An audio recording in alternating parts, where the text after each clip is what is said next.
And here we are. Alrighty, we're going to go over rectangular prisms and finding surface area and volume. Now, first what we want to do is make sure that we know what our rectangular prism looks like and what our formulas look like from our formula sheet. You always want to verify them. I know we get really complacent and we just think, we got it. Always double check because you don't want to miss something just because you accidentally missed a letter. Then we're going to go through and review real quickly what all the letters mean. V for volume, SA for surface area, and of course L, W, and H, length, width, and height, that are in both our formulas. So, are you ready to get busy? All right, you're going to need Desmos, so split your screen and make sure you've got that ready to go. All right? Find the surface area and volume of the rectangular prism. So the first thing we're going to do is look down here in the corner, and I'm always going to do volume first because it's easier. Let's just be honest. So volume equals, I got it right here, length times width times height. Okay, so I'm going to look at my picture and I'm actually going to label those. I'm going to label this as L, the 15. I'm going to label 9 as the W, and I'm going to label 5 as the height. If I had chosen to make this height and that length and that width, it would be fine. It wouldn't matter. You just have to make sure you're ready and you use them each in their place. All right, so we have our volume, length times width times height.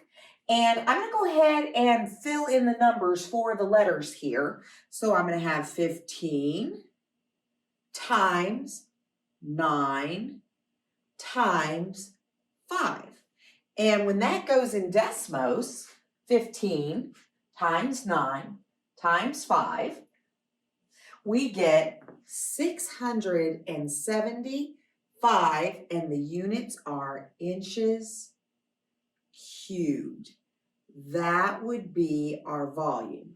Now, that's all great and good, except we have another way that we'd like to show you using Desmos that we feel once, especially you get to the surface area formula, makes a lot more sense, okay?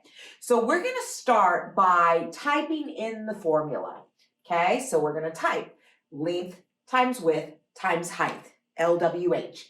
Then we're going to go to our next line and we're going to give each letter a value. So L equals 15, W equals 9, and H equals 5. And if you notice, Desmos does it for you. It actually plugs those values into the formula and gives you the 675. This is a simple formula, so it's not that big of a decision whether you want to do it one way or the other. But once you get to the more complex formulas, it really makes a difference. And we're going to go ahead and do surface area, okay? So surface area formula is right down here at the bottom, and I'm going to write it out. Surface area equals 2LW plus 2LH plus 2WH. Okay, and for this one, we're going to go ahead and use our method where we actually type the formula into Desmos, 2LW plus 2LH plus 2WH, and then we're going to give values to each one. Again, our L is going to be 15. Our W is going to be 9. And our 5 is going to be H. And lo and behold, our surface area is 510 inches squared. Okay, so we can definitely type all of this into the calculator, but it seems a lot easier and more efficient to do it this way. Let Desmos do your work, and then you don't have to worry about making sure things are in parentheses and so on and so forth. All right, so the last rectangular prism problem that we are going to do is this word problem right here. And a lot of the times in 8th grade, surface area and volume will show up as a word problem, which is why the first thing that we did was talk about keywords. So this problem says, Tommy built a wooden box. Assuming the box is hollow, how much wood did it take to build this figure? So I am talking about creating outside panels of wood, right? The outside of this box. So I am definitely, do you know which one I'm looking for? Looking for surface area, all right? So when I'm answering this question, you first got to pick what is the question asking for. And since I am building the outside of a box, it's surface area. So I actually do not need to find the volume of this box at all, and I'm not going to do it, all right? So I am only going to find the surface area of this box. And I'm actually going to pause here, and I'm going to let you do it.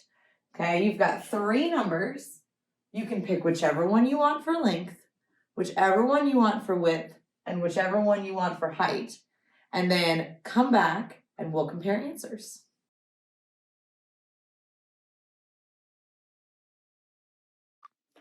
How did you do? Okay, maybe you can't see it, but my answer is over there. And I got 1,160 square inches as my answer. So the cool thing about this is it doesn't matter which way you set up these 3 variables. If you looked at this picture and you were like 8 is obviously the height and 15 is the length, you still get the same answer. So if you had these 3 in a different order, it doesn't matter. It doesn't affect things at all.